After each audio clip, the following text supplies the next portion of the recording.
안녕하세요. 전 60대 주부입니다. 얼마 전 아이와 함께 앨범을 정리하다가 가족 사진을 보게 되면서 이런저런 얘기들이 생각나서 사연을 몇 장 적어봅니다. 사실 이 얘기는 저희 아이들도 그리고 남편도 모르고 저만 가슴속에 품고 살았던 얘기라서 조심스럽기도 하지만 언젠가 한 번쯤은 누군가에게 꼭 하고 싶은 얘기였기에 용기를 내봅니다. 어린 시절부터 제 인생은 막말로 진짜 뭐 같았습니다. 부모가 저를 버린 건지 아니면 돈을 벌러 떠난 건지 정확한 이유도 모른 채 교회 목사님 손에서 자랐습니다. 감사하게도 목사님은 저를 중학생이 될 때까지 돌봐주셨고, 목사님의 자녀가 태어나면서 저는 고아원으로 보내졌습니다. 이렇게 성인이 되기 전까지 고아원에서 지냈고 20살이 될 무렵 저는 최소한의 퇴소 비용을 받아 고아원을 나오게 됐습니다. 제가 공부 욕심이 많았다 보니 대학은 꼭 가고 싶었는데 낮에는 돈을 벌어야 하니 선택지는 야간 대학뿐이었습니다. 결국 낮에는 공장에서 일하고 밤에는 대학을 다니면서 겨우 대학을 졸업했고 그 뒤엔 반도체 공장으로 옮겨서 3교대 근무를 했습니다. 그런데 이렇게 살다가는 죽도 밥도 안 될 것 같아서 공장을 관두고 큰맘 먹고 공무원 시험 준비를 시작했습니다. 다행히도 3년 동안 공무원 시험을 준비해서 30이라는 늦은 나이에 공무원 시험에 합격할 수 있었습니다. 다른 친구들은 결혼을 하고 아이를 낳고 가정을 꾸릴 때 전막 사회생활을 시작하려 했는데 혼자 지쳐진다는 생각이 들었지만 힘들게 시험에 붙었으니 무슨 일이 있어도 퇴직하기 전까진 일을 하려고 했죠. 저는 한 지역의 시청에서 근무했는데 시민들의 민원을 처리해주는 부서에 처음 발령을 받았습니다. 안 그래도 소심하고 낯을 많이 가리는 성격인데 사람들을 상대하려니 너무 힘이 들더라고요. 일하는 내내 두통에 시달렸고 퇴근을 하면 즐거운 게 아니라 다음 날 출근할 생각에 불안 증세가 몰려와서 손이 떨리고 밤에 잠을 이루지 못했습니다. 안 그래도 소심하고 낯을 많이 가리는 성격인데 퇴근을 하면 즐거운 게 아니라 손이 떨리고 그러던 어느 날 민원 처리를 하고 있는데 한 남자가 서류를 들고 와서 몇 가지 문의를 해왔습니다. 그 남자의 물음에 답을 해주는데 갑자기 정신이 몽롱해지면서 잠이 오는 겁니다. 그렇게 전 그 자리에서 쓰러졌고 눈을 떠보니 병실에 누워 있었습니다. 그런데 제 앞에는 낯선 남자가 서 있는 겁니다. 정신을 차리고 자리에서 일어나려고 하니 지금 일어나실 수 있겠어요? 좀 더 쉬셔야 할 것 같은데 라고 하며 저를 일으켜주는데 낯선 남자의 터치가 조금 불편해서 제가 몸을 뒤척이니 좀 더 쉬셔야 할 것 같은데 이 제가 몸을 뒤척이다. 아, 죄송합니다. 저 누군지 모르시겠죠? 저 아까 시청에서 서류를 떼려고 갔는데 갑자기 제 앞에서 쓰러지시는 바람에 우선 놀라서 제가 응급차 타고 같이 왔어요. 직원분들이 올 상황이 아닌 것 같아서 라고 자기 길을 소개하더라고요. 저는 감사한 마음에 퇴원 처리를 하고 그분에게 연락처를 물었습니다. 그래도 저 도와주신 분인데 식사 대접이라도 해야 할 것 같아서요. 그리고 일주일 뒤 그 남자와 저녁 식사를 하는데 사람이 너무 자상하고 괜찮더라고요. 그 남자는 아버지와 함께 작은 사업을 하는 남자였는데 겉모습만 봐도 저와는 너무 다른 세계에 사는 사람 같았습니다. 깔끔한 스타일의 옷도 유명 브랜드를 입고 다니고 누가 봐도 곱게 자란 티가 났죠. 몇 번 만나면서 저는 그 남자에게 호감을 느꼈지만 만나면 만날수록 욕심을 내면 안 될 것 같다는 생각이 들더라고요. 전 친인척 하나 없고 부모도 없는 고아원 출신의 재산이라고는 제가 월급 봐서 모은 돈이 전부였으니까요. 이제 겨우 시험에 붙어서 작은 원룸 하나 마련하기까지 너무 오랜 시간이 걸려서 그런지 그 멋진 남자 앞에만 있으면 제가 너무 작아지는 느낌이 들었습니다. 하지만 그 남자와 한 달 정도 만나면서 몇 번이나 헤어지자고 얘기하려 했지만 도저히 용기가 나지 않았습니다. 그런데 하루는 남자가 집업이라면서 잠깐 나와달라고 하더라고요. 남자는 차 안에서 저를 기다리고 있었는데 제가 차에 타자마자 저에게 입을 맞추더니 정식으로 연인이 되고 싶다고 하는 겁니다.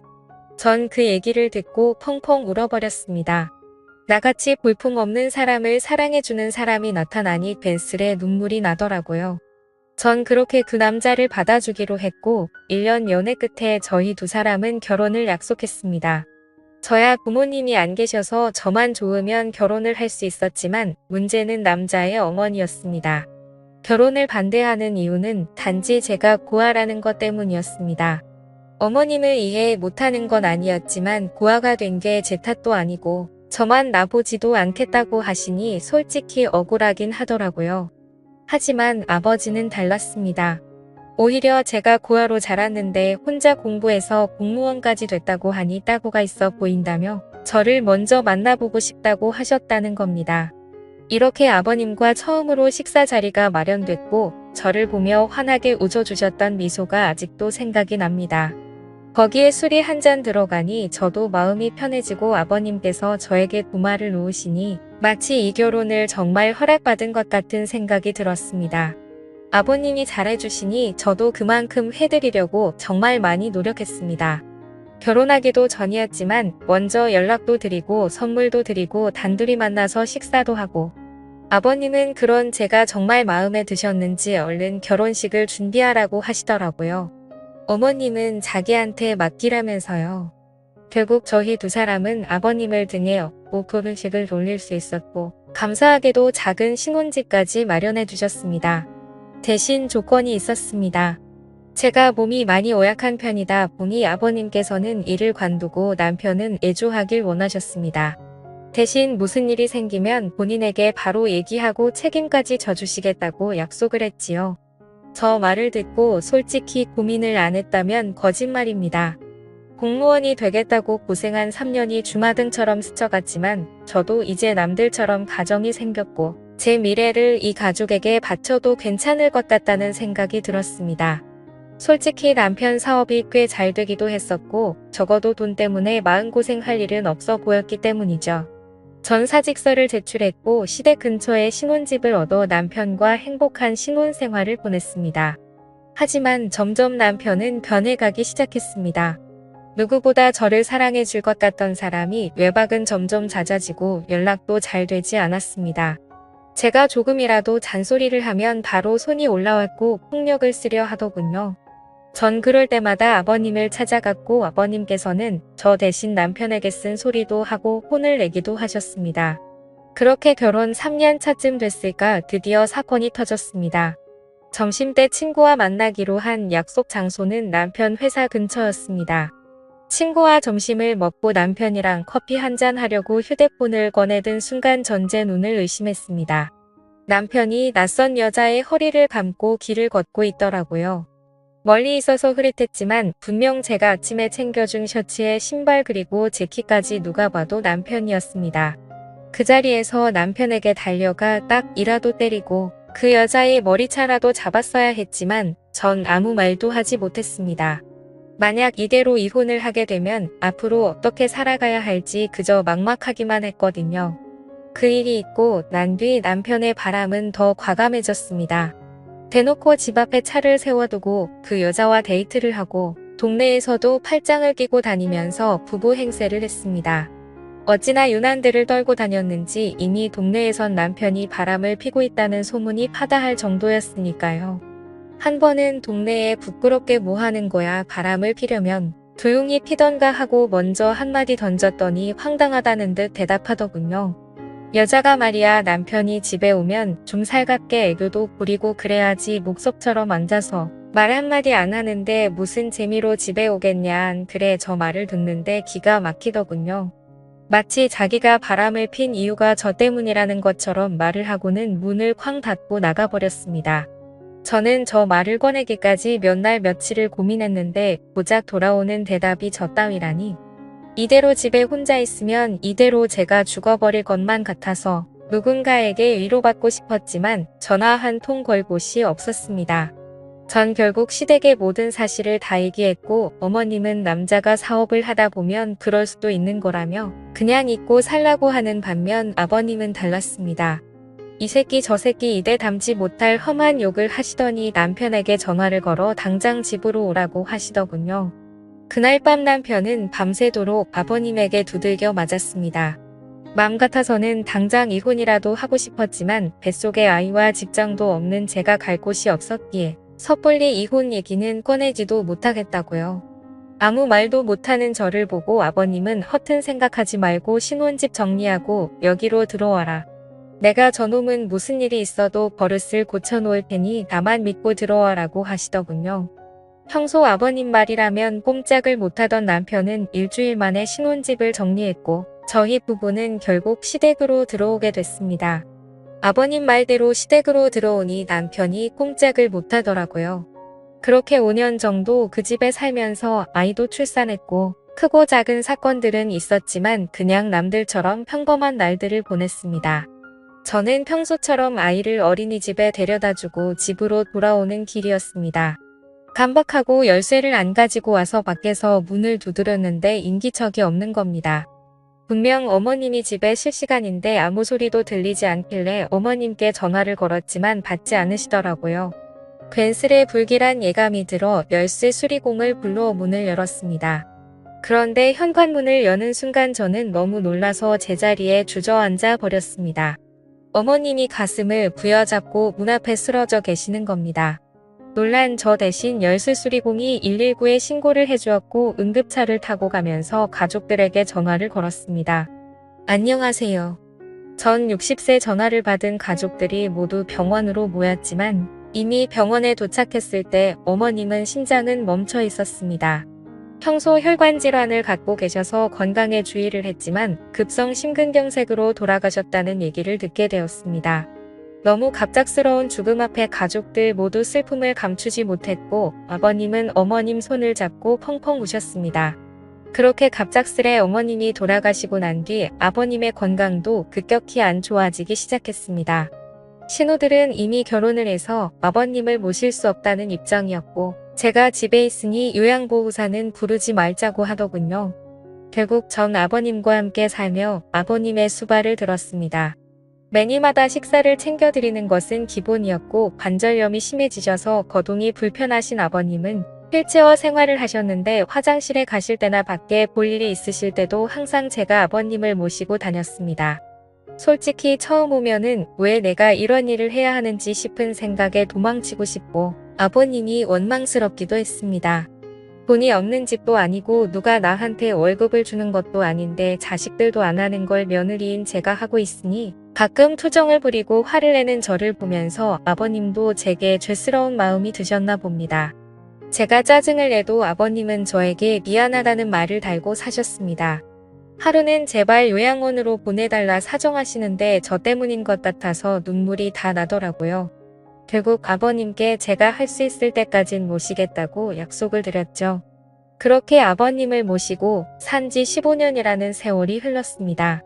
서로 살 구기며 살다 보니 아빠와 딸처럼 정말 막역한 사이가 되었고 신기하게도 아버님이 점점 건강을 되찾으시는 게 눈에 보였습니다.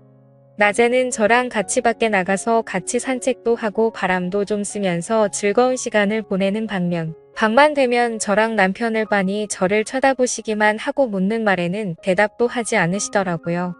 그리고 새벽부터 일어나서는 방 안에서 혼자 어머님의 이름을 부르면서 막 울부짖기도 하셨습니다.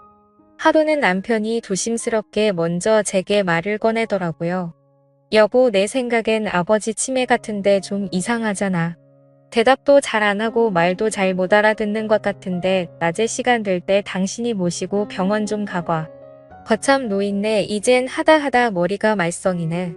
제가 치매 노인을 겪어본 적은 없지만 치매라기엔 아버님은 저와 대화도 잘하시고 장난도 잘 치셨는데 남편이 저렇게 얘기하는 걸 보니 맞는 것 같기도 하고 좀처럼 감을 잡을 수가 없더라고요. 날이 밝으면 아버님을 모시고 병원에 가야 하나 생각하고 침대에 누워 잠이 들렸는데 밖에서 인기척이 들리는 겁니다. 남편은 제 옆에 누워 코를 골며 자고 있고 인기척이라면 아버님뿐인데 뭐가 필요하신가 싶어 밖에 나왔더니 후다닥 방으로 들어가시더라고요. 그 다음 날도 또 다음 날도 아버님은 밤마다 제 방 앞에서 서성이시다가 제가 나오면 다시 방으로 들어가셨습니다. 왜 저러시는 건지 궁금하면서도 별별 생각이 다 들더군요. 어머님이 일찍 돌아가신 후로 외로워서 저러시는 건지 뭐가 필요하신데 말을 못하시는 건지 저는 걱정스런 마음에 거실에서 아버님을 기다리기로 했습니다. 졸린 눈을 비비면서 아버님을 기다리고 있는데 새벽 1시가 넘어서야 아버님이 방에서 나오시더라고요. 그런데 이상하게도 저를 보고는 놀라지도 않으시는 겁니다. 제가 작은 목소리로 아버님 뭐 필요한 거 있으세요? 저한테 말씀하세요. 라고 했더니 아버님이 제 옆에 앉으시더니 제 손을 꼭 잡으셨습니다. 그리고는 작은 소리로 뭐라고 하시는데 처음엔 무슨 말씀을 하시는 건지 이해가 잘 되지 않았습니다. 그런데 갑자기 아버님이 눈물을 뚝뚝 흘리시는 겁니다. 큰 소리로 울지는 못하시고 숨죽여서 우시는데 저까지도 눈물이 나더라고요. 저는 이유도 모른 채 아버님을 위로해드렸고 아버님은 힘들게 입을 여셨습니다. 희정아 정말 고맙다. 내가 너한테 정말 고마워서 은혜를 어떻게 갚아야 할지도 모르겠다. 그리고 정말 고생 많았다. 내가 한 번은 꼭 말해야지. 생각을 했는데 정말 고생 많았다. 라고 말씀해 주시더라고요.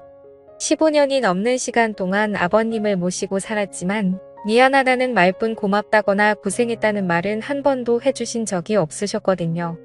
제가 아버님 앞에서 울자 아버님은 저를 꼭 안아주셨습니다. 그리고는 몇 시간 동안 이런저런 얘기들을 나눴지요. 그리고는 동이틀 무렵 아버님은 저에게 작은 종이 한 장을 보여주셨습니다. 그 종이 속에는 유언장이라는 세 글자가 적혀 있었습니다. 그리고 그 유언장에 적힌 내용을 보고 저는 깜짝 놀랄 수밖에 없었습니다. 아버님이 가지고 계신 재산의 일부만 남겨두고 모두 저에게 위임하고 싶다는 내용이었습니다. 가슴에 손을 얹고 저는 돈을 바라고 아버님을 모신 것이 아니라 정말 제 아버지라는 생각으로 아버님을 모신 건데 그 유언장을 보고 마음이 너무 무거워졌습니다. 아버님 제가 이런 걸 바라고 아버님과 함께 지낸 게 아니에요. 아버님은 그냥 제 아버지나 다름없으시고 제가 잘해드린 것도 없는데 라며 말끝을 흘렸지요. 그럼 알지 내가 왜 그걸 모르겠니? 자식들도 다 마다한 걸 며느리인 내가 해줬으니 거절 말고 받아라. 내 평생 은혜를 갚으려면 이걸로도 많이 부족하다만 이렇게라도 해야 내 마음이 편해질 것 같다. 말씀하시고는 방으로 들어가셨습니다. 그 일이 있고 난 뒤 저 남편 아버님 모두 아무 일 없다는 듯 평범하게 지냈습니다. 저도 아버님도 그날 일에 대해서는 얘기를 꺼내지 않았지요. 그리고 3년 뒤쯤 아버님의 아침상을 차려서 방으로 가지고 들어갔는데 아버님께서 누워서 눈만 껌뻑껌뻑 하시는 겁니다. 아버님 일어나서 식사 드세요. 마늘 장아찌 좋아하셔서 그거 만들었어요. 하고 말씀드리는 순간 헛기침을 크게 하시더니 그 자리에서 숨을 거두셨습니다. 저는 아버님을 끌어안고 펑펑 울었고 결국 아버님의 인종을 지킨 며느리가 됐습니다. 아버님 장례를 치르고 물건들을 정리하는데 신우들이 집으로 몰려왔습니다. 아버지 유언장을 발견했다는데 신우가 갖고 있는 유언장에는 재산의 10%를 자식 셋이 나눠 갖고 나머지는 아버님께서 평생 후원해 오신 보육원에 기부하겠다는 내용이었습니다. 그 유언장을 보고는 세 남매는 아버님을 원망하는 곡소리를 냈고 그 모습을 보면서 저는 그 모습을 멀뚱멀뚱 바라만 보고 있었습니다. 물론 아버님이 제게 주신 유언장 얘기는 굳이 하지 않았지요. 어차피 제 돈도 아니었고 아버님께서 좋은 일에 쓰시겠다고 결정하셨으니 그 뜻을 따르는 게 맞다고 생각했거든요. 그리고 한 달 정도 시간이 흐르고 우리 집으로 웬 남자가 한 명 찾아왔습니다.